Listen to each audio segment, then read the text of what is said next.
An incredibly dramatic finish, but no doubt a frustrating game for Blue Bombers Nation out there. Your final score from Calgary in the battle for second place in the West Division. CFL Week 10, Stampeders 28, Blue Bombers 27. Welcome around the bonfire. Game day after dark, your live post-game show here on Bonfire Sports.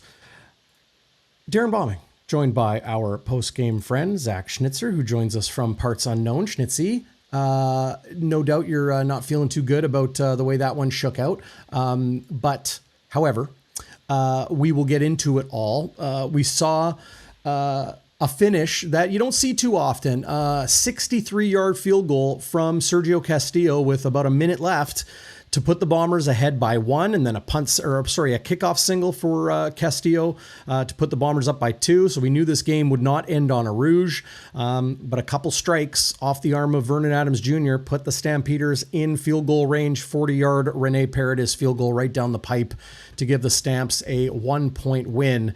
Winnipeg gets swept by the Stampeders, and it will take some doing. We'll talk about this and a lot more on the show for Winnipeg to secure at least second place and maybe even, though that would be a home game in the West semifinal potentially. But thoughts overall on this game before we get into the nuts and bolts of it all? Well, first of all, welcome everybody in the chat. Justin, Twig and Berries, Lisa G. Waiters, my man, Ryan Friesen.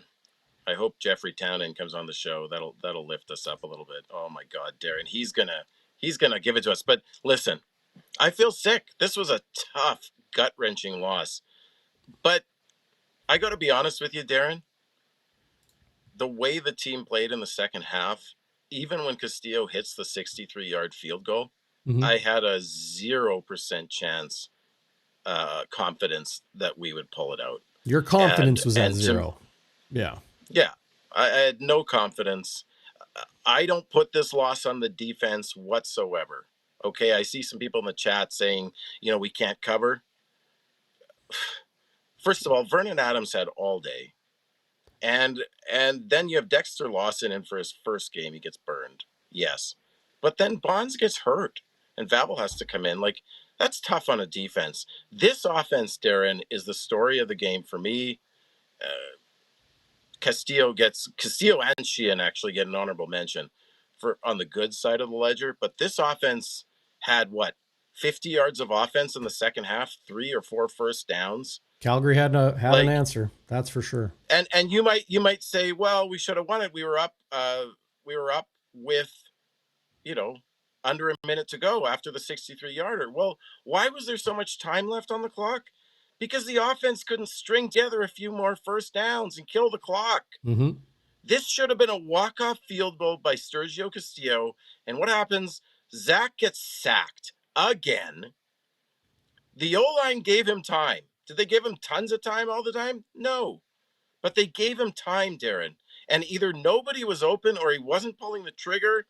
This loss looks really bad on the offense. They, we'll get into it later, but I got to wonder about the play calling in the second half, because why wasn't anybody open? Why was Zach holding on to the ball so long, right?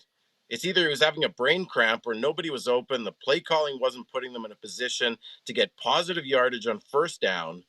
And that's the story of the game. They left too much time for a Calgary offense that was humming in the second half. And they didn't kill the clock because the offense couldn't put the nail in the coffin. And it sucks.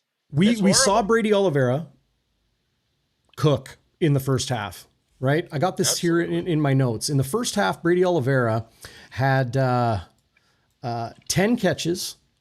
Where do I got it here? He had 9 catches for 100 yards, 10 rushes for 60 yards. So he's averaging 6 yards a catch. He's averaging over 10 yards, 6 yards a rush, 10 yards a catch. Yeah. He's got 160 from scrimmage in the first half. And then in the second half, it looks like Calgary really adjusted how they were pressuring Winnipeg's offense at Calgary's defensive front. It looked like Winnipeg didn't do too much different. The offensive line suddenly showed some cracks. And I wonder if it's more about what Calgary did than what Winnipeg failed to do.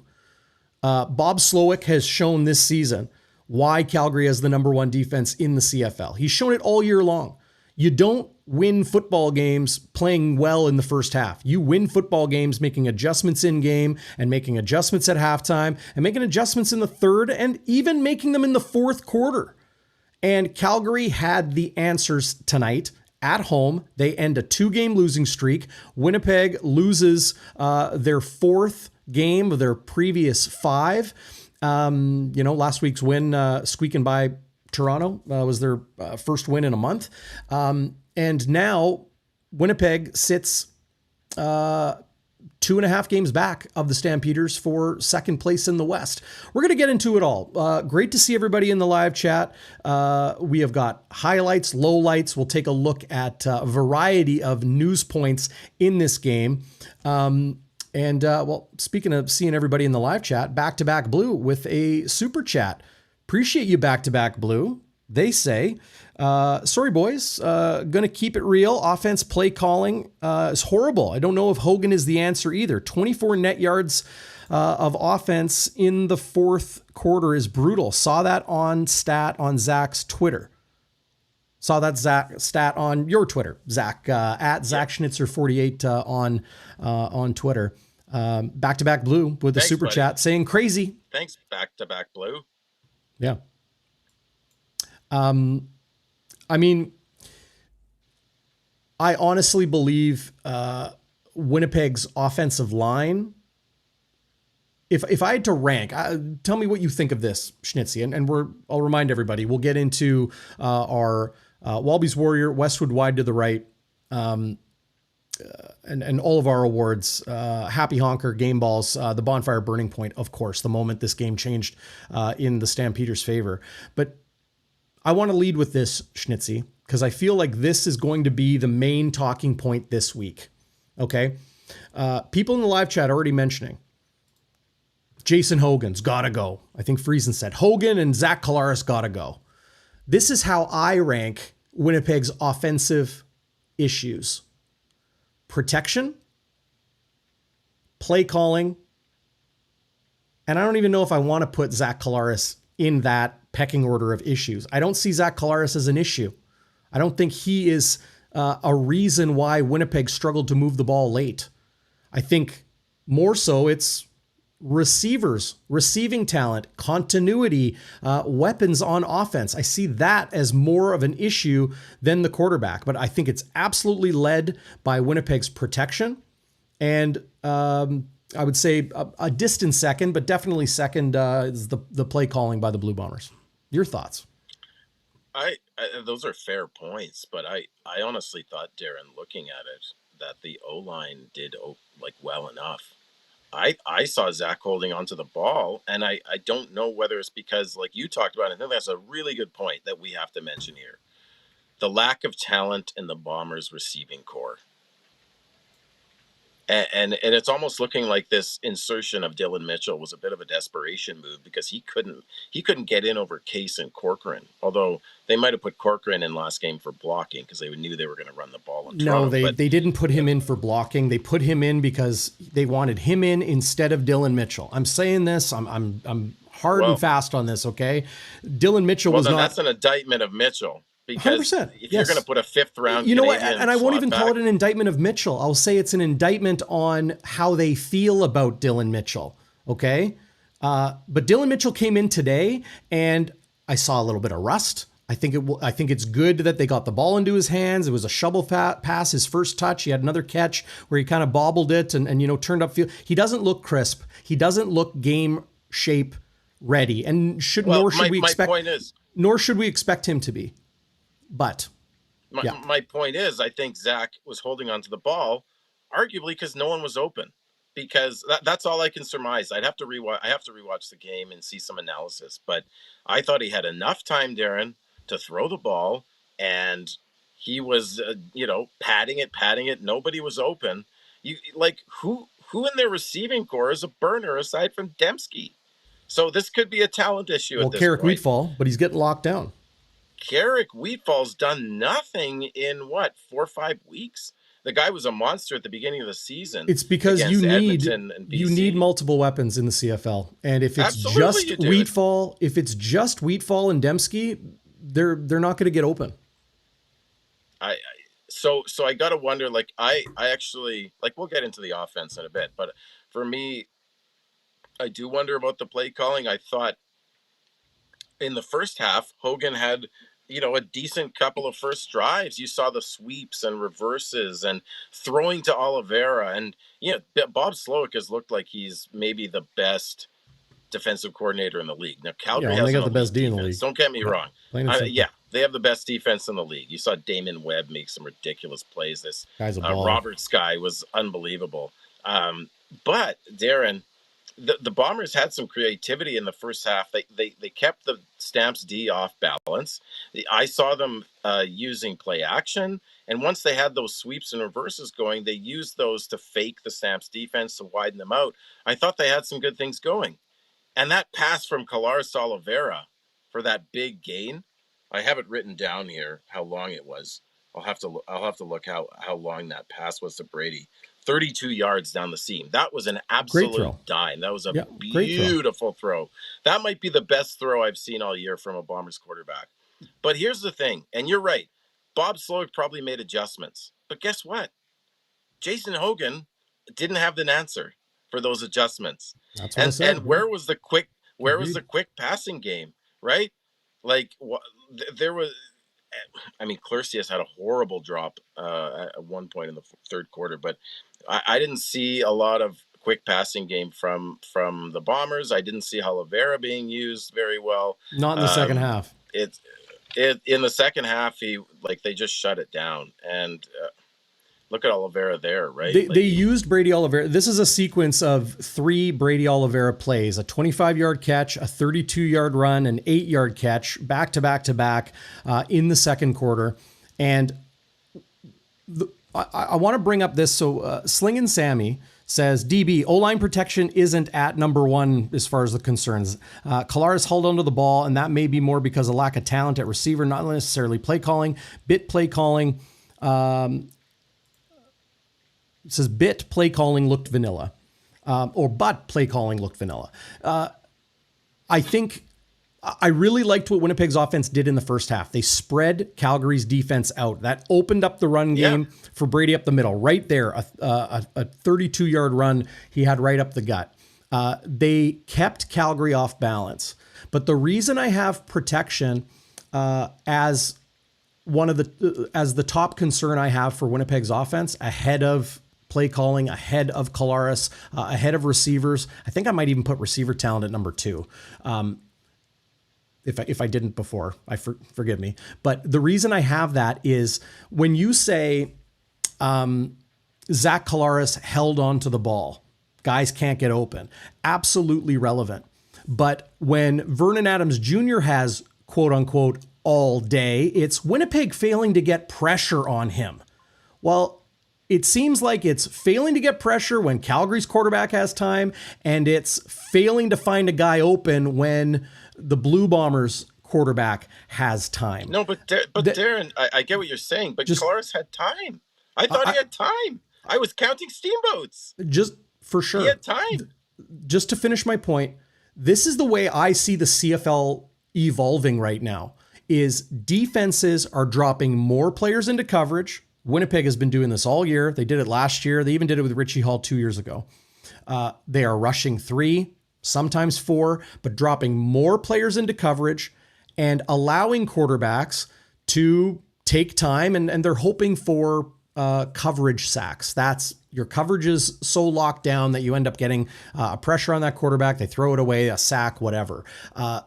Winnipeg's defense did this. They've done it all year. They did it again today. The difference is Vernon Adams had a lot of weapons, and the more time you give him against, you got young, inexperienced DBs for Winnipeg. You have got talented, very experienced DBs for the Calgary Stampeders. I would put Winnipeg and Calgary's quarterbacking, Collaros and VA, on an even playing field right now. I think they are just as good as one another, just as dangerous as one another. The difference is one was facing a Blue Bombers defense that was riddled with injuries in the back end, and they didn't make any adjustments, where Calgary's defense made adjustments and were able to get pressure on Zach Schnitzer late in the fourth quarter when they were getting sacks because they were giving them different looks on the back end. I see an evolution. My point is, I see an evolution in CFL defenses and how they approach defending quarterbacks and the pass game in the CFL. I think you're bang on there, buddy. Absolutely. You see a lot of, I guess you'd call it a nickel defense, right? Where you have that extra DB. And hey, it worked last year for Jordan Younger's defense, right? That only rushed 3 so many times. We had the best defense in the league. Now, arguably, we should have had more pressure in the Grey Cup. But you're talking the dime, not the nickel. The nickel is the natural, right? Nickel is 5 DBs. That's your corners, your halfbacks, your safety. The dime being the 6th defensive back. And then when they rush 3, you'd call it the dollar, I guess the NFL term is when you got 11-man football. But that would be the Michael Griffin and Retta Cramdy both playing strong side linebacker, both playing that dime spot. So 2 dimes makes $1. I know it's a little 2 dimes confusing makes for some $1. people. Isn't that 20 cents? 2 dimes. Yeah, well, you're going to call it the $0.20. 20-cent package? It's nickel, dime. Well, today, for the Bombers today, maybe it was the 1 cent package because it didn't cash in, my friend. And it didn't cash in, and I thought the Bombers secondary really struggled, and Jake Kelly looked like he was really struggling, although I don't know scheme and DB play well enough to evaluate that, but it looked like he was struggling to me. Dexter Lawson allows that big pass in the first half, 78 yards to Tevin Jones. I thought Dexter Lawson actually had decent coverage on that play, but he stumbled. But there's a size mismatch too, and I see some people in the chat saying that, right? Like Tevin Jones is 6'1". Lawson is 5'9". You could argue there's a size mismatch. I think when DBs have elite speed and play their position well, that doesn't matter that much. But anyway, listen, at the end of the day, Darrin, it's a really gut-wrenching loss, but it doesn't, to me, feel like a 1-point loss. And I say that because it just felt like the whole second half, even though the score was close, that Calgary was just going to find a way to pull away and win at the end. I thought special teams was an interesting pillar of this matchup, right? You had all those singles that were scored. Now, you could argue, I mean, Glenn Suter talked about it ad nauseum, like he kept talking about the singles, and yes, they mattered. But, when you get the ball at the 40, I think you're going to give up a single on a kickoff, right? Like I don't have a problem with that per se, but if you want to talk about the last single by Castillo, the Calgary returner Horton lets it go into the end zone. They take it at the 40, and they just need a couple of first downs to walk it off. I'm not sure if Sergio kicked that too far. I don't know if the wind took it. You're talking to make it a 2-point game for the final possession? At the end there. Yeah. I don't know what the consequence. What's the point you're? Well, it allowed Calgary to start from their 40, which was advantageous, right? Instead of having a kickoff return that maybe wouldn't have got that far. Yeah, I don't know this for sure, but I get the feeling that, like, you watch Jamison Sheen punt, and it's like he can, direct it where he wants it and to go at, but kickoffs, I think, are a lot harder to know, like, which way it's going to bounce. I think Castillo's just trying to get the returner to catch it at the 5, right? And maybe it gets a little away from him. Maybe you got to remember the guy just hoofed a 63-yarder, right? So maybe he's a little bit full of juice and it got away from him, right?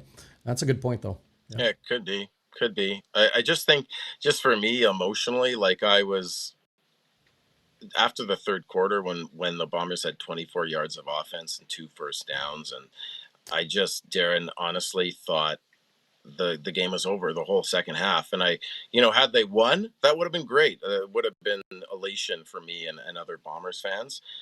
But I still would have had concerns because of the way the team played in the second half, particularly the offense, it didn't feel like a 1-point game. And I think there was just not a lot of reason for optimism going into next week against an Ottawa team that, how many yards did Drew Brown throw for? I mean, Drew Brown was unbelievable today. Yeah, 5 touchdowns and erased a 3-score lead at the end of the first quarter. Huge 46-42 win for the Red Blacks tonight. I got some highlights of those 3 previous games of the week. All 4 games in the CFL this week were nuts. Yeah, BC beats Hamilton 41-38 in overtime. Edmonton, Cody Fajardo comes in and beats his former team in the Alouettes 23-22. Mentioned the Red Blacks winning 46-42 over Toronto. Winnipeg, 63-yard field goal to take the lead with a minute left, and then they lose by a point, 28-27 in Calgary tonight. I don't know if it's me wanting to be contradictory, or like I just want to push back on you a little bit about it being it felt like it didn't feel like a 1-point game to you. To me, this game screamed of a 1-point game because it was back and forth all game long. Winnipeg, here's the thing. Winnipeg won the first quarter. It's probably a draw or maybe a slight margin to Winnipeg in the second quarter. Calgary definitely won the third quarter. And then it was very close in the fourth. Obviously, those final 3-4 possessions are magnified. But I think until that point, it was probably Calgary by a smidge. And then obviously, I think Calgary ended up winning that fourth quarter by more than a smidge. But when your kicker kicks a 63-yard field goal, I think you got to give your team overall credit. The way Trey Vavel... I disagree, buddy. I'm sorry. Because 63, he kicked a 63-yard. I'm not saying give the team credit. I'm saying give,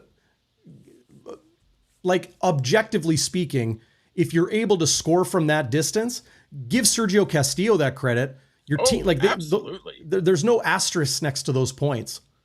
This was a 1-point ball game. It felt like a 1-point ball game to me because Winnipeg kicked Calgary's butt early and Calgary kicked Winnipeg's butt late.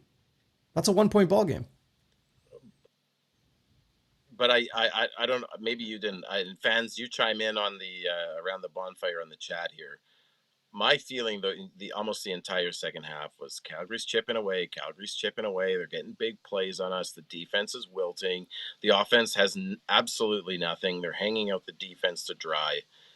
Any momentum we had was negated by penalties. You saw that Trey Vavel big punt return, Darren, that would have put the Bombers in good field position. They get a holding penalty. You have a Clercius drop. Oh, the illegal block. Yeah. Yeah, and then you have Dembski, who had a bomb from Zach Lars, which is a well thrown ball. He doesn't catch it, and it gets taken back because of a penalty. It wasn't good football. Yeah, no, I absolutely do not agree. Or sorry, pardon me. I absolutely do not disagree with you, Schnitzy. It was not good football from Winnipeg in the second half. This was the numbers in the first half, okay? Winnipeg had twice as many first downs, nearly twice as many yards. They were dominating possession. They were dominating like that, obviously, with the run game. Look at the net yards.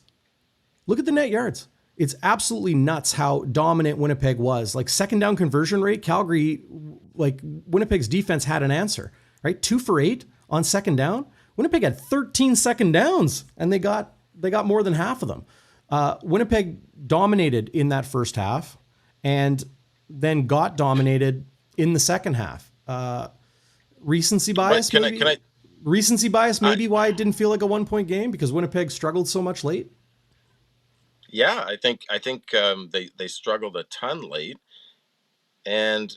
You look back at the first half too. They had that great field position, and Strebler turns it over. The first time ever this year, the Bombers fail on third down. I think they were 17 of 17 in the season, Darren.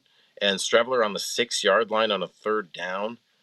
They don't convert that. That was absolutely huge. The turnover and downs. I just thought Winnipeg's still beating themselves. Totally agree. Winnipeg is still beating themselves. I'm not disagreeing with that. Yeah, for sure. I mean, it's just it's tough, man. Like, honestly, at the end of the day, for me, it's the offense. Uh, I don't know what needs to be fixed there. It seemed like Collaros had time, and it seemed like there was nobody open, or the scheme wasn't advantageous. It wasn't a good adjustment by Hogan to what Calgary was doing. Credit Calgary too, right? They get paid to play. It's just Good football team. that was a problem last. They're a great football team, but this isn't new, right? Like, just because the Bombers won last game 40-31 over the Argos, their offense wasn't that hot in that game either. Sudler threw 3 picks. They had 1 touchdown drive. I believe they had 1 touchdown drive against Toronto the previous week. Like, this offense can't stay on the field, and whether they're playing a crap Toronto defense or a really good Calgary defense, Yeah. they cannot. They have to get more than 2 first downs in most of the second half. You're not going to be able to hang on to a lead that way. And keep in mind, Darren, that Paredes missed a makeable field goal. He's missed a lot this year. Surprisingly. Vavel took out of the end zone. That was a lucky break for Winnipeg. Yep. They were also lucky that Tevin Jones on 2nd and 4 just straight drops a second down conversion. That would have set the Bombers back even more. I thought they were close more because of Calgary's lack of execution than Winnipeg's. Winnipeg's D, give them credit, they were able to keep Calgary to field goals. I thought for a lot of the game they were really good against 𝙎𝙥𝙤𝙧𝙨 Mills, especially on first down, stuffing the run, right?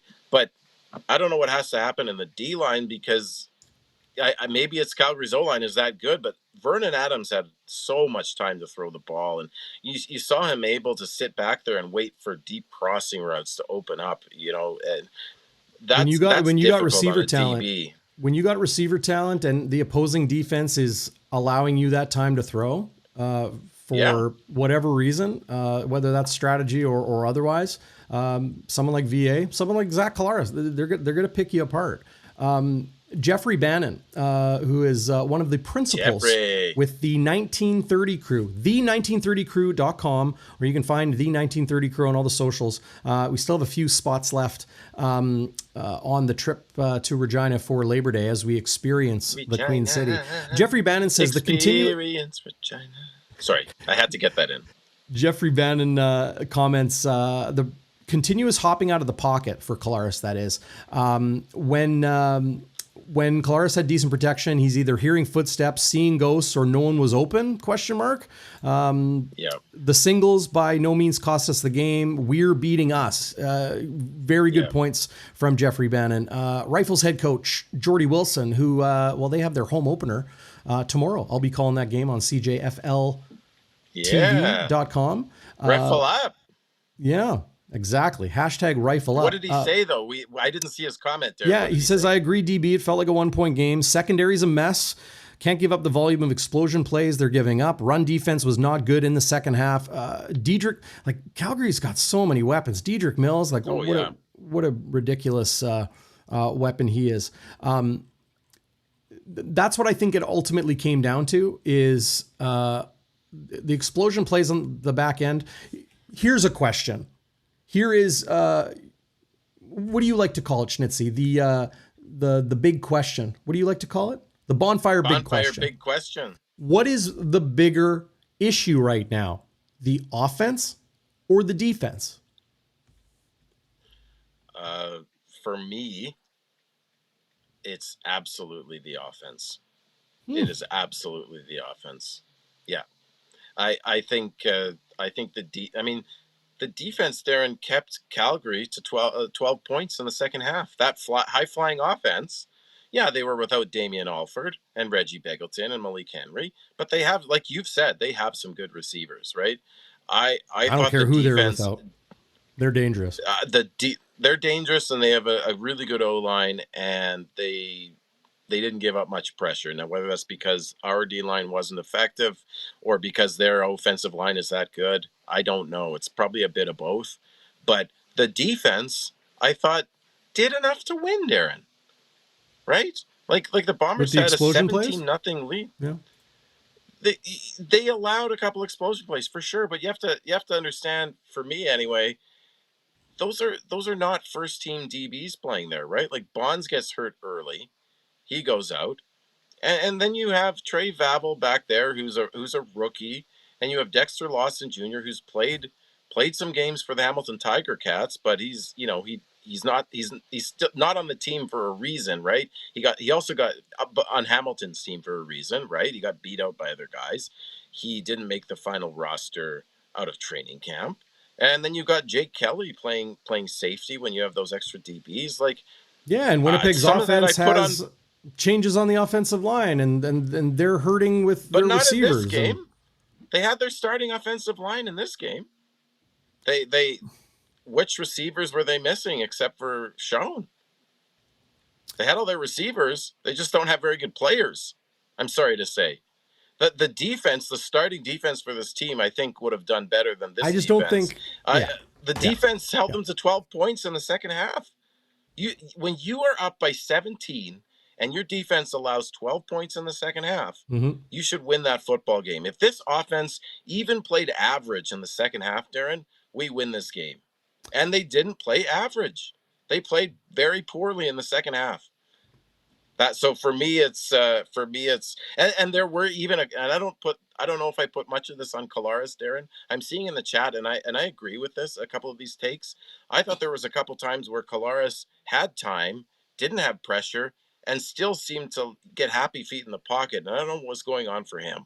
But Darrin, like, for me, it's 100% the offense. It's not the defense for me. When I see Zach Collaros with the plays. Sorry for interrupting. When I see Zach Collaros with the happy feet, like dancing around the pocket and that sort of thing, that is a quarterback trying to move the launch point potentially and find somebody open. If a quarterback, like, you got to think, if you're a defensive back and you're guarding Nick Dembski, okay, you've got to worry about where Nick Dembski's going. Where's the quarterback? Did he roll it to his left? Did he roll it to his right? Is he the left side of the pocket? Did he step up in the pocket? Did he take it? You have to watch that. And it's a very hard thing to do when you're trying to, guard a receiver, cutting left, cutting right. Like, we've said, Collaros had time, right? But the happy feet is a rookie thing that quarterbacks do. It's because they don't know what they're doing.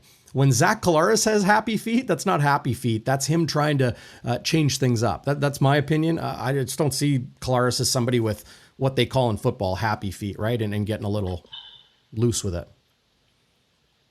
What do you think of Bomber fan here's comment, sort of disparaging the Bombers roster decisions? Playing Jake Kelly, he has an interesting point, right? They don't have to play a Canadian at safety there in those packages. They play more than they have to with the ratio. They played Jake Kelly because Bonds got hurt, and right, he got carted off the field. More, for sure, but do they not have more? My question is based on what Bomber fans saying. Do they not have more depth at American DB in this? You want me to pull up their depth chart today? Oh, did I lose it? Oh, I think hang on. I'll pull it. While you're looking for that, let me just give a plug for the 1930 crew. Jeffrey Banwell's on the chat. Patty Rathwell's on the chat. Butter Ripple, my friend. You guys make me happy, even though I'm crushed by this loss. Folks, there's a couple spots left on this trip. And I have to tell you, like, it was, I know it was only 3 days last year, Darrin, but it was a trip of a lifetime. I will never forget my first Labor Day. Yes, sir. We had a blast. We had an absolute blast. Like, folks, if you are free on Labor Day and you don't have plans, you're not shutting down the cottage, you're not going away somewhere, right? You have to come on this trip. I mean, there is swag. There's free drinks. There's going to be a dinner at the Four Seasons on Saturday night. We're going to hit Wayne's World. There's going to be giveaways and prizes. You name it. These guys do it right. Shout out to Tara Maslowski, who does a lot of the heavy lifting as well. They do it for the fans because they are fans, but they're also great organizers. Just made so many friends on this trip. Great people. And of course, great people. Hustler's going to be there. Darrin, me, a whole bunch of fun people. And then you go to the Bombers. They take over a bar. I think last year it was what's it called? The bar they took over. It starts with a C. Anyway. We got to hang out with Derek Taylor, and Paul Lapalisse was there, and Rod Smith. Darren Cameron was there. It's such a fun time. And I would say, if you don't have anything going on, or you have other Crave Kitchen and Bar, maybe they'll do that one again. There's going to be we've got our own dinner, giveaway. Right? The 1930 crew, we got our own dinner happening this year. We got a barbecue. And then we'll go there after. Yeah, it's like barbecue. Like, there's lots of things to do in Regina when you're with the 1930 folks. crew. Lots of things to do. It's such a good time. And you know, if you can't make it this year, honestly, next year, like we have double the people coming. Like last year we had one bus, now we have two buses. It's crazy. If you haven't thought about even next year, like 2026 Labor Day, if you can't make it to this one, sign up as soon as you can. Like right after Labor Day ends, the final gun, go to the 1930. Like, give these guys a call. Like, get in, because Trina McCauley, it's so fun. Trina McCauley in the live chat says, "One day, can't afford it this summer. LOL. Also, the riders are going to pump us," says Trina. Okay, look, do you remember Labor Days of years gone by? You never know what you're going to get. The 1-7 Rough Riders, the 7-1 Blue Bombers, and the Rough Riders upset the Bombers. Right? That's just one example, because I remember the billboard in Winnipeg was 7-1 versus 1-7. Something's backwards here, whatever it was, and it was a huge upset. You never know what you're going to get. So absolutely get on the social medias at the 1930 Crew, or go to the1930crew.com and check them out, and get on the bus with us to Labor Day in Regina.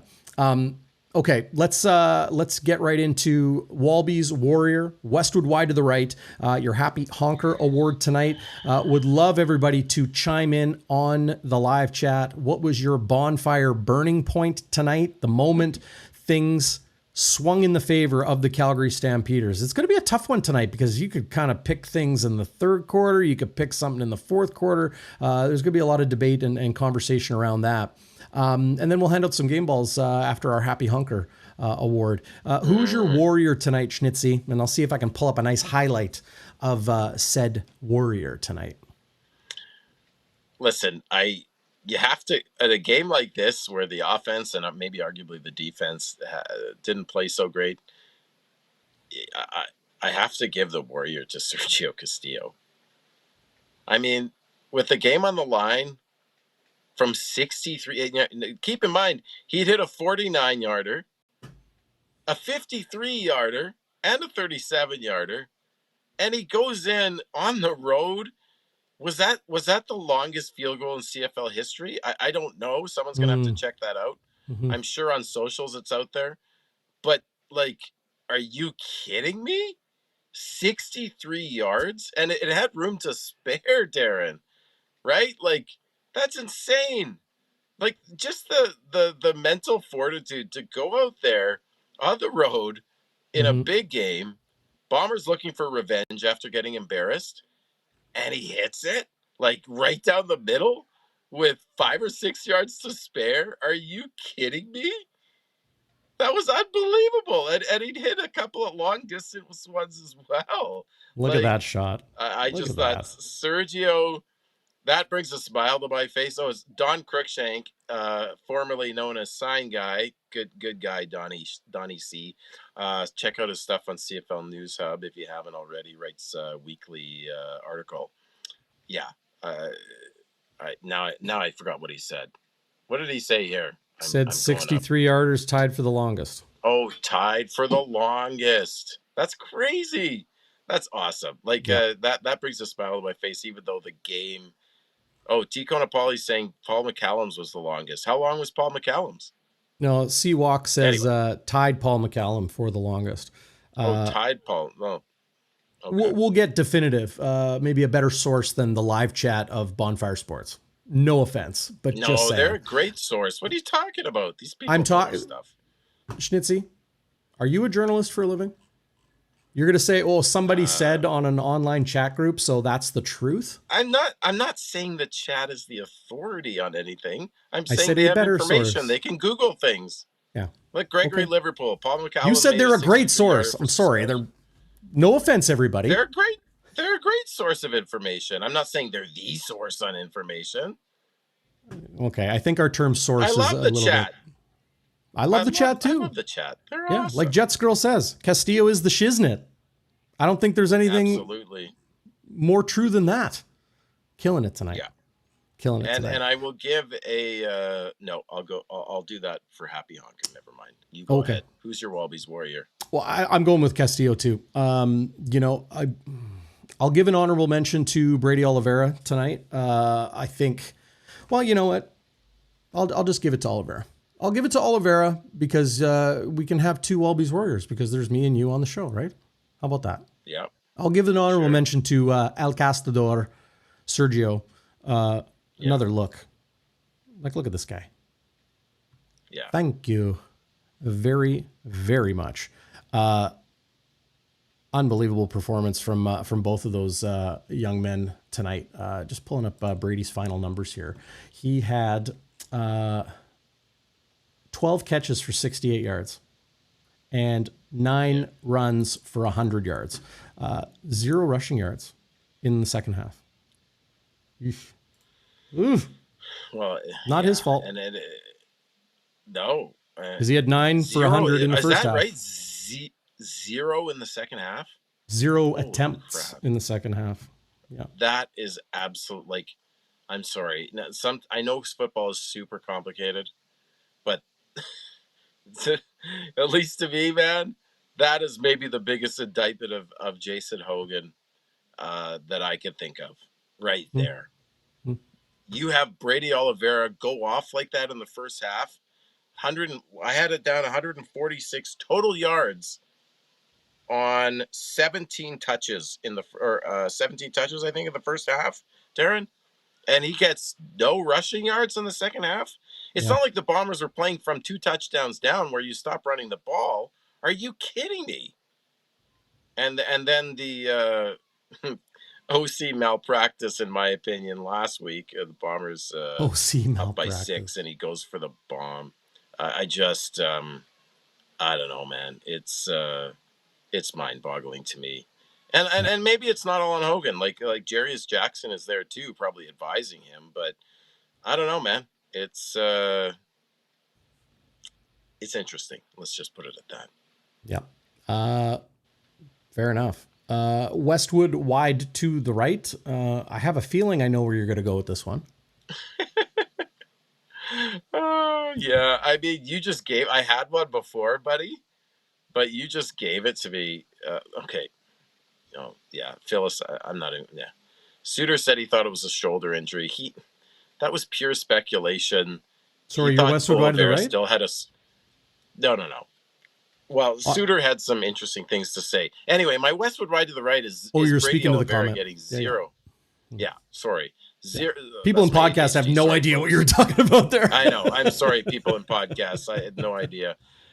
Brady Oliveira not having any rushing attempts in the second half is, I wouldn't say it's a fireable offense, but no, it's not fireable. Something. It's one football game. It's something, man. Yeah, well, but this is many football games in a row where the offense has struggled. If you as a card carrying Blue Bomber fan want to call it a fireable offense, that's fine. But the reality is, not running the football in the second half of a 1-point ball game is not a fireable offense. I'm not saying it is a fire. I said it could be. If this continues. I don't know how it could be. It could be. Dude, if the offense continues to be this putrid going forward, then that is why you fire coordinators. I'm sorry. I'm not saying he should be fired right now. I think it's too early. I think there's, like you said, there have been some injuries. 100%. Maybe there's a lack of talent.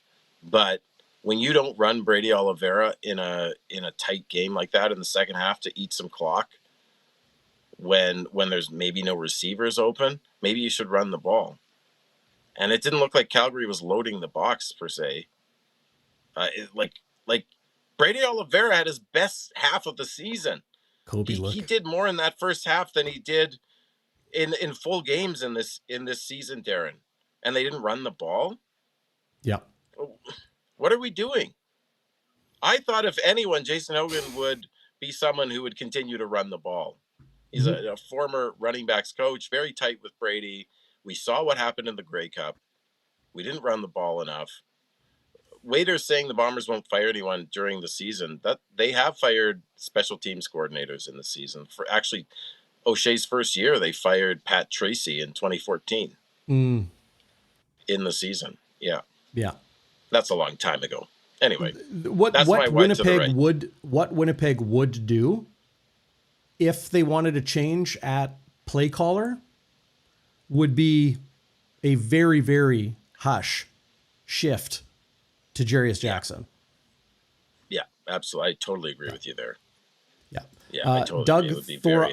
Doug Thorosky says, watching live on YouTube. What's going on, Doug? Thanks for joining us in the live chat. Great to see everybody. The live chat's lit tonight. Big surprise. Being sarcastic, of course. Game Day After Dark is the spot for people to opine and chime and fire up, throw some fuel on the fire here on Game Day After Dark. Said, bring Paul Appolise back as the offensive coordinator, said Doug. That's not going to happen. I know for a fact Paul really, really loves his job with TSN. He was named the head coach of Team Canada and their flag football team for the upcoming World Championships. Yeah, Wesley says it. World Championships, pardon me. Olympics. It's going to be a demonstration sport, says Wesley. Not available. Yeah. Rat River Rebel. Big fan of yours, buddy. Yeah. Oh, that's Wesley. What the triple R is. Yeah, Rat River Rebel, baby. My guy, CFL 60 OG. What's up, my G? Relax with the OC, says CFL 60 OG. Remember Gary Croton? Oh, yes, the alum of Texas Tech. No, Louisiana Tech. That's what it was. Louis Tech. Gary Croton. Gary Croton. I still remember Joe Mack. Remember because it was 2012, right? And Joe Mack didn't want Lapo calling the offense as well for whatever reason. And he brought in Gary Croton, I think in 2012. Gary Croton had been with the Chicago Bears, and just god awful. Was he with the Bears? Yeah, I think so. I seem to remember that now. I could be wrong. Someone, our good sources in the chat, check it out. Yeah. Yeah. Check it out. We need references. We need references. Yeah. I need a bibliography. I need proper references. Chicago style. I will accept MLA style as well. APA style, dude. It's got to be APA. You're American? 60 OG. Why would you want APA style? APA, that's for social science. APA is the Associated Press. Canada uses CP APA style. Never APA. This doesn't matter. You and I can debate this out. Yeah, we'll have to do a grammatical sources live stream here on maybe on your YouTube channel. Speaking of grammar, just one digression because I feel like it and I'm pissed off at the Bombers. Yeah. When do you I'm having a hard time with my tweets lately knowing when to hyphenate things. Like compound words or adverbs or blah blah blah. I should actually just send you all my tweets before I tweet them because it's a hard That's thing. A fireable offense. Almost a fireable offense. I should be fired from Twitter. Yeah. Oh look, Bomber fan says Croton was the Bears OC in the late 90s. There you go. Yeah. I got a copy of Gary Croton's Louisiana Tech playbook. My friend, my dear late friend, Tyler Bieber, who was one of the dear souls lost in the Humboldt Broncos bus crash. He ran CFL Daily on Twitter and the website and that sort of thing. I miss Ty so goddamn much. Tyler printed me Gary Croton's playbook from Louisiana Tech. It was this thick, double-sided printer paper. Like, it was insane. And I remember the way Tyler was. He was just, an offensive mind and huge football guy.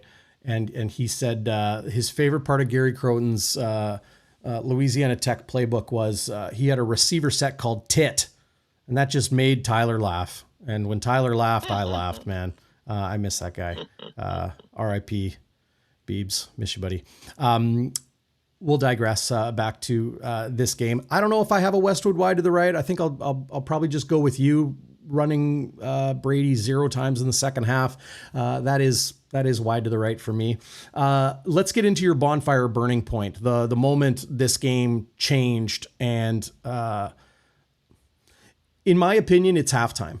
I'll be bold. I'll go first. I'll say halftime is my bonfire burning point, because what we saw in the first half to what we saw in the second half was night and day. Winnipeg was in control of this game. I thought the offense was playing well. I thought the defense was doing enough to limit Vernon Adams Jr. and Dedrick Mills. And then in the second half, you want to talk about 𝘎𝙦, you want to talk about Dave Dickinson or Pat Delmonico, their offensive coordinator, or VA or whatever. Calgary, in all phases, beat Winnipeg in the second half. That's my bonfire burning point. Yeah. I can't argue with you there, buddy. I think that's a great burning point. Like early on, I wondered whether the burning point would be when Strevler couldn't get the third down on 3rd and 1 on the Calgary 6-yard line. That's a tough one, but just everything we've talked about with the way the Bombers played in the second half, and Calgary just kept coming on. It was a tough look for this Bombers team. And yeah, I would say I don't know if we've ever not only agreed, but also identified. It's bothering you that we don't halftime. agree, hey? It's like you and I haven't agreed for 2 months. Maybe we haven't. I don't know. Well, but you know what? Agreeing.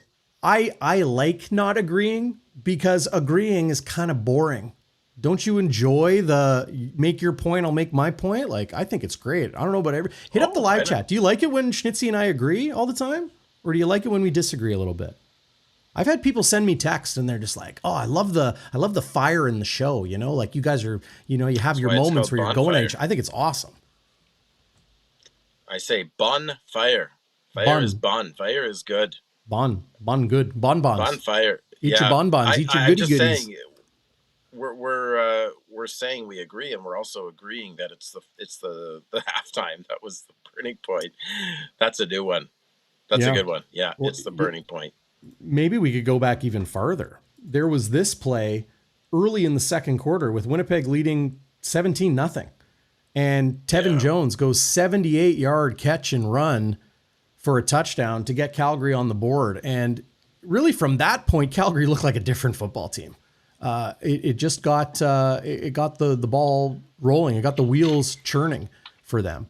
Yeah. I mean, we'll leave that at that. You got a happy honker tonight? I know in the podcast sometimes the honker horn sound doesn't always come through, so I'm going to try it here. Ready? 1, 2. There we go. We'll see if that comes through. I actually thought the Happy Honker Award, and I don't think I've ever done this, goes to Jamison Sheehan, Darrin. I thought Jamison Sheehan punted the crap out of the football today. I noted it down while I was watching. He had a 54-yard punt that with no return yards, with a directional punt. And I know his punts don't always look like Jake Julian's punts, or that guy who played for Edmonton last year. He just got cut by the Bucks, I think. Cody Grace? Just Cody. Is it Cody Grace? Who's Jake Julian? He's a punter, right? Jake Julian is a punter that played for Edmonton last year. Anyway, just hitting those balls like nuclear, right? But Jamison Sheehan is a great directional punter. When you get a 54-yard punt, that's good. And then where did I write it down? He had he had a 60-yard punt in the second half. When you're in a tight game, and we know how much field position mattered, those are good punts, and then you're not allowing the returns. So I'm going to give him some love on a day where maybe the offense and defense weren't great. Yeah, I think Sheehan is underrated. This number jumps out at me as Doug was asking what were the penalties and yards for each team tonight. Winnipeg 5 for 76, Calgary 3 penalties for 20 yards. Penalties of Mike O'Shea, uncharacteristic Mike O'Shea football, with Winnipeg losing the penalty battle pretty much weekly, or they've had really bad first halves and they've tightened up in the second half. But tonight dominated there. Also, this one, 3 30-plus yard passes for Calgary against Winnipeg's 1. So 3 big plays as categorized by CFL.ca. That would be runs of 20-plus, passes of 30-plus yards. Buck Pierce, disciple of Mike O'Shea, of course, his BC Lions had 0 penalty yards in their win in overtime.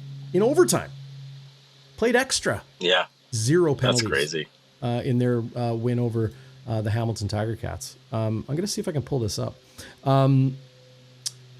Happy honker. You know what? I'll give my happy honker to this, Schnitzy. 4 incredibly entertaining football games. I know Bombers fans don't want to hear it, but 4 incredibly entertaining football games in the CFL this week. This is my happy honker award this week.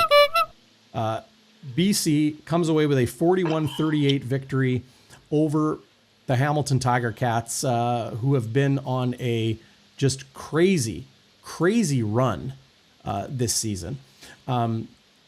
A game that saw just a crap load of offense, was super fun. Edmonton and Montreal came down to the wire, and it was Cody Fajardo stepping in and going 71%, had 289 yards, 2 touchdowns, but no interceptions, and orchestrated that game-winning drive late. He was so good in beating his former team, who he was the Grey Cup MVP for, the Montreal Alouettes. And then this afternoon, the Argos held a very early big lead at the end of the first quarter. I'm just pulling up what the lead was. Hang on a second here. But it was Drew Brown, 5 touchdowns, 373 yards, no picks, went 26 of 31. He went 84% passing, 158.3 quarterback efficiency rating, and they erased a 22-1 deficit in the first quarter. 22-1, the Argos were winning, and Drew Brown. Oh, we're going to have that conversation, aren't we? Some people are. I don't know if we're not. We're not having it right now. But you know what? I shouldn't even say not yet. No longer will we be having that conversation. But Drew Brown absolutely lightened things up for the Red Blacks, who the Bombers play next week. If we take a look ahead at what the Bombers have upcoming here, Schnitzy. Red Blacks in Winnipeg on Thursday, August 14th. It's a 7:30 kickoff. And then a trip to Montreal. There we go. Now I can zoom in a bit. Trip to Montreal on the 21st before the Labor Day and the Banjo Bowl on August 31st. And then Saturday, September 6th, back at Princess Auto Stadium in Winnipeg, where the Madhouse, if they sell out this game against Ottawa next Thursday, this would be what? 11 straight sellouts? The 10th. I think it would be the 10th. I think last time it was the 9th. Yeah. So this, if they sell out Ottawa, this game will be 11. Crazy. Yeah. Lucky 11, my favorite number. Well, 48 is my favorite number. 11 is my lucky number. Yeah. Yeah. You like the double ones? Yeah. I was a double 3 guy. I wore 3 when I played football, and then I wore 33 when I played hockey. Yeah. I like the doubles. Yeah. Yeah. Okay. Do you want to hand out some game balls? In the live chat, you got a game ball, maybe 2 tonight? You can even give one to a Stampeder. You can give one to Schnitzy if you want. Game balls tonight, Schnitzy. What do you like? Well, I think we got to give Sergio a game ball and a Walby's Warrior. He hits one for 49, 53, 37, and then 63. I mean, he, to me, was absolutely unbelievable, either breaking or tying a CFL record. Just unbelievable performance by Sergio. And if I think about just from a stats perspective, like, I don't think I've ever given a game ball to someone for what they did in the first half, but Brady Oliveira's production in the first half was insane. Yeah. Right. And catching that seam route. That was a great play call, because I think he was being covered by a defensive end or something, or a D lineman. So Yeah. he had an That was advantage the there. decision to throw it, right? It was, oh, look, Yeah. defensive end in coverage. I mean, there was a DB Yeah. there in coverage. I'm going to see if I can pull that up. Yeah, that was Schnitzy's wrench. Waiters is a beauty. Waiters is a beauty, man. Yeah, Brady Oliveira had 146 total yards in the first half. There, is this the play? Look at you with your highlights, folks. You got to watch on YouTube. Look at that catch too. Look at that tight Hutchings. win.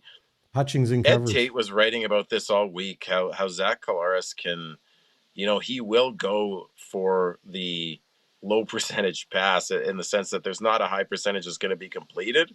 But man, when he hits one like that was just a perfect pass, right to Brady. You see the subtle push off? Oh my God! This is not me hating on Brady. This is good football. Yeah. Look at the subtle push off with the left hand right here. Get off me. Boom. Is that legal? Yeah. Technically, no. But technically, you have holding on every single play, and they let him play. That is, they're gonna knock that up to hand fighting. But great job there. Oh, it was Hicks. Sorry, not Hutchins. Hicks.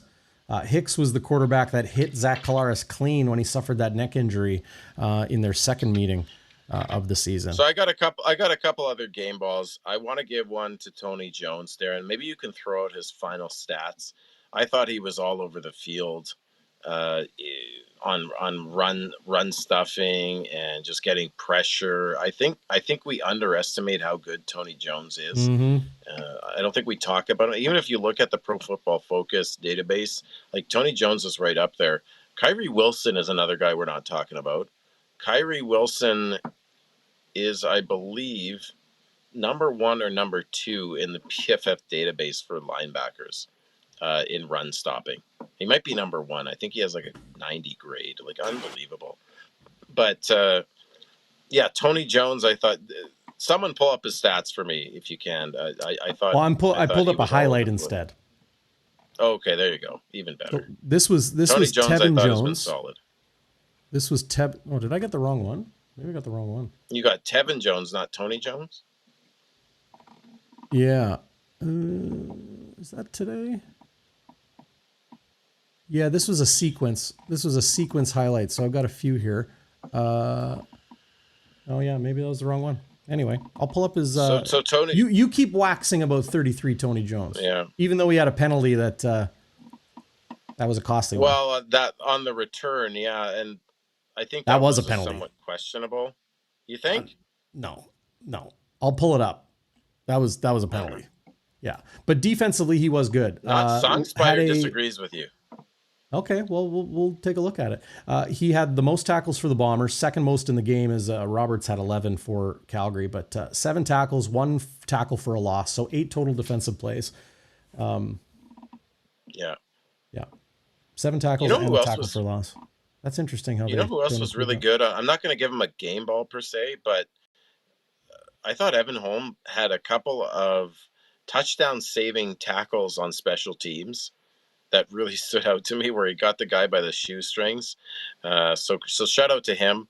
And then I got to give Willie a game ball, Darren, because he had 2 more knockdowns. You have 2? Oh, here's the play. Yep. Yeah, here's the play. So here's where Jones gets called for the holding. I wondered whether the Calgary. You're going to see it on the replay. You can see him at the top of your. Wasn't it the beginning of the play? You can see him circled there. Okay. Here, I'll just cut to the close up. Okay. O'Shea challenges this because of the difference between having the ball in the 6 and having the ball in the 50. But oh, my guy. Okay. I thought I had the other angle on it, but here's Tony Jones. Okay. See if you can follow him. There's 33. Left side of your screen. It was the secondary push. You can see him. He's right here. He pushes this guy down from behind. Pull it up just a little bit. I know it's really small on your screen, everybody, especially if you're watching on your phone, but he pushes a guy down from behind. It's just a block in the back. That's why it was an illegal block. It wasn't a holding penalty or anything like that. It was a legal block. I'll let that play from the beginning and people can see, but most definitely a penalty. Can't do it. Yeah. Many people agreeing with you, Darrin, which I hate to see, but if he's right, he's right. A lot of people in the chat saying it was a weak call. Peter D says weak call. Murray says definitely not a penalty. JB says penalty was on the secondary push. I think you're right, though, that I don't think it was an egregious illegal block, but I think maybe there was just enough there. But it's interesting that O'Shea challenged it, right? He pushes him from behind. I wonder if I can zoom this in.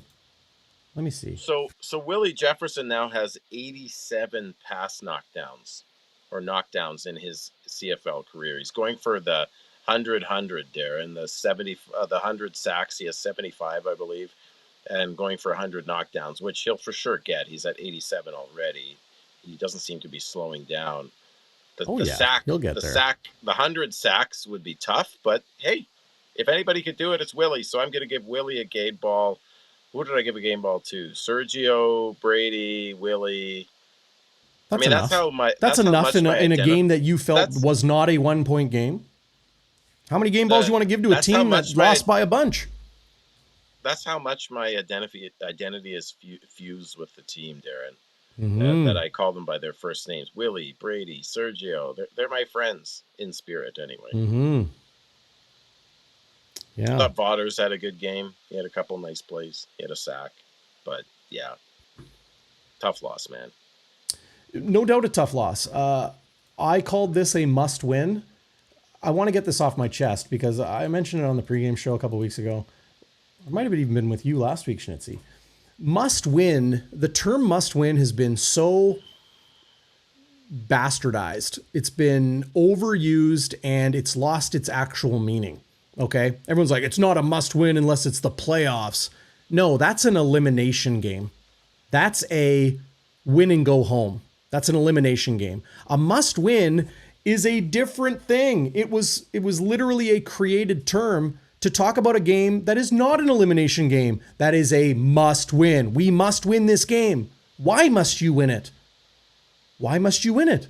Because if we don't, it's going to be a very, very steep hill to climb to get second place. And first place is a one-loss team.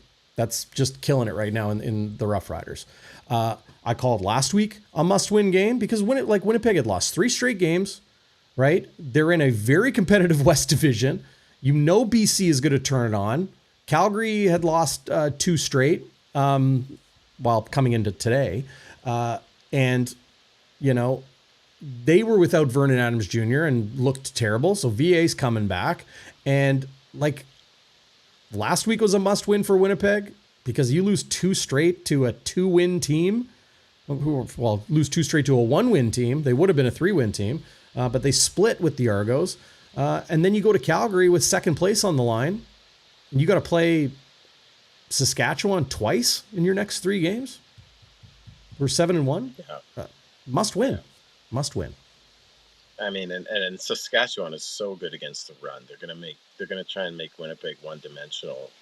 I mean, this is for another show, but just to plant the seed here, folks. I have a hard time seeing a path to victory over that Riders team for this defense and offense, especially the way Trevor Harris is slinging the ball, gets it out of his hands so quickly, especially if Bonds is out for any length of time and he was carted off. Those games could get ugly. That's all I'll say. Those games could get ugly. I hope they don't, but they could. Missed this earlier. Super chat from Ryan Friesen. Thanks, Ryan. Give Rough Rider Guy, sorry, Schnitzy. Give Rough Rider Guy a look on YouTube. He's great at breaking down games for the Riders and other CFL teams as well. Bombers will turn this around, just not anytime soon. Go Riders, go! LOL. Yeah. Thank you, Ryan. Appreciate it. If you're looking for a bright spot, At this point in the season last year, Winnipeg was 2-6. This year they're 4-4. They're 500. They're sort of solidly in third place. BC will chase them for third, although we have the season series. 4-4 isn't the worst in the CFL. And they only lost to Calgary by 1 point, Darren. They lost the last two to Calgary by a combined 42. They only lost by 1. I'll say this for the last time. If the Bombers' offense plays even average in the second half, they probably win. With the way Sergio was kicking and Sheehan was kicking. And don't forget, Vavel had a nice punt return in the first half that set them up for their, was it their first touchdown? Yep. Whoops. Yep. Oh, there it goes. What's going on? Were you holding your phone up that whole time? I saw your arm. No, I wasn't holding it. I sometimes, I was using my hand to scroll the chat. Hey, Glenn Fricker says, well said, Schnitzy, and then you fumbled. Yeah. No, yeah, that set up the 33-yard punt return by Babel, set up Streby's sneak into the end zone to make it 10-0. So he had another good game, and he had another great return in the end of the fourth quarter that was taken back by the penalty. Whether you agree with the penalty or not, it set up the Bombers well. So I think Babel, it's nice to see that he is someone who's not a flash in the pan, right? But yeah, listen, the Bombers lost by 1 point on the road against a really good Calgary team. They are top 2 team in the league, I think, when Adams is playing. They could easily be in the Grey Cup. I think it'll be them and Saskatchewan, I think, gunning for first. I've got Calgary. But they lost by a point. Yeah, I've got Calgary right at the top of that middle tier in the CFL. I've got Saskatchewan and Hamilton. Montreal right now without Davis Alexander, I've got them just below Calgary. Winnipeg. Oh, how real do you want to get right now? Like, where do I have Winnipeg? I kind of got them at the top of the bottom tier in the CFL right now. You split with Toronto, right? They're 2-7. Winnipeg's 4-4. Ottawa's 3-6. Edmonton's 2-6, and have a new quarterback. I don't know how real you want to get. Here's the CFL standings. Calgary now 6-3. Winnipeg 4-4. This is why I called it a must-win. Had Winnipeg won, they'd be 5-3, and Calgary would be 5-4, which means Winnipeg would be in second place. Now, Winnipeg is 4-4 and in third place, 2 wins behind second place Calgary, who now, I know they got 3 losses, but they're 1 win behind and 2 points behind Saskatchewan for first place. BC coming off a huge win, half a point or half a game back, 1 point back, essentially, of the Winnipeg Blue Bombers, and then Edmonton coming off their second win of the season. Over in the East, Hamilton is just starting to fire on all cylinders, frankly. 4-1 on the road. They're 6-3 this season. Montreal 5-4, struggling without Davis Alexander. Ottawa 3-6, coming to Winnipeg next week. Toronto 2-7, following a game that they just blew it against the Red Blacks this afternoon. It's going to be an interesting run to the finish here, Schnitzy. Some people saying, Winnipeg will sneak into the playoffs. I think, every team in the CFL makes the playoffs except for the 2 bottom teams. Crossover, this, that. There's no point talking crossover until it's late September, right? So we're 6-8 weeks until we get to that point. Late September, early October.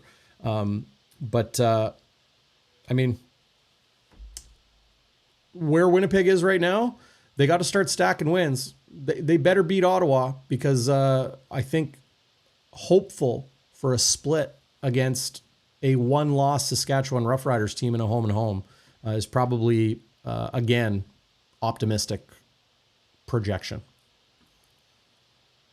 Yeah, but hey, listen, everyone brings this up. 2019, this team was struggling in the middle third of the season, and then they got a new quarterback. They got a new quarterback. Yeah, they still have that quarterback. They had. I don't know if you can compare 2019 to now. Can you compare I'm not 2019 saying to it now? is. I'm saying it could be. Yeah. I think mean, it's if you want more to comparing really to have last year rose-colored glass, I think, yeah. I don't than know if it's 6 last year. years I'm ago. just saying, Yeah. if you want to be aspirational, you look at that 2019 team that struggled in the middle third, right? And then you had Matt Nichols go out, you had Strevler get hurt, and you had Kolaris come in, right? And then you had Alexander go back to safety. You had guys like Mercy Maston and Nick Taylor come into that secondary. Mercy Master. And yeah, remember him, right? He was lights out. Poor guy got, I think, 2 knee He was injuries, killer. catastrophic knee He was injuries. killer in 2019, and then back-to-back season-ending injuries. That was it. Yeah, that was tough. But it can happen, right? The CFL season is long. It's just, It is. it's tough. It's tough to see. Is that right? Were the Bombers 8-2 in 2019? Well, they started 5-0, and then they went 5-2. So if you want to get aspirational, let's talk about a team that was 8-2, and then got a new quarterback. But that 8-2 team, they stumbled into the playoffs, playoffs, because Matt Nichols got hurt, right? and Chris Strevler was a rookie. Matt Nichols got hurt, right? They stumbled into the playoffs. My point is that sometimes with just a couple personnel changes, whether it's NFL cuts, whether it's guys getting back from the injured list. Do you really think NFL cuts are going to help Winnipeg right now? I don't. If Ontario Wilson comes back, guys like that, maybe. I don't know. Yeah. But all I'm saying is, in the CFL, sometimes you can have a situation where you have a couple of personnel changes and things click. And I think if you're looking with rose-colored glasses at this team right now, you can look at the fact that the Bombers, who had given up, 21 turnovers in the last 4 games, they only turned the ball over once today. And some people will even argue the spot. Maybe they didn't turn it over at all. But they turned the ball over once. And I think that gives you reason for optimism. I think Kolaris at times looked like he was moving the ball well, throwing the ball well. Maybe it's something to build on. But the offense is the number one. The offense is your number one area of concern. Yes. Darrin, 2 things can be true, but come on. Well, you're looking for optimism in the one area you think is the biggest problem. I'm saying there is reason. They're saying, don't tell me that first half for the offense wasn't good. Mm-hmm. I'm saying the second half, they crapped the bed. Yeah. Right? And that was a major issue. But I'm saying, if you look at the game as a whole, this team came into the game giving up loads of turnovers, throwing loads of interceptions. Kolaris didn't throw an interception today. Maybe that's something to build on. That's all I'm saying. That's fair. I'm really digging to the bottom of the barrel, though. Zach Kolaris talked about it this week. We need to get into a rhythm, said QB1. And I think that is the Jason Hogan system. That's continuity amongst the personnel on the O-line. I think that's continuity amongst the talent in the receiving corps and the play calling and all those sorts of things. And it's team football as well. Get into a rhythm of not taking, 60, 70 yards in penalties, not, turning the ball over, like you mentioned, those sorts of things.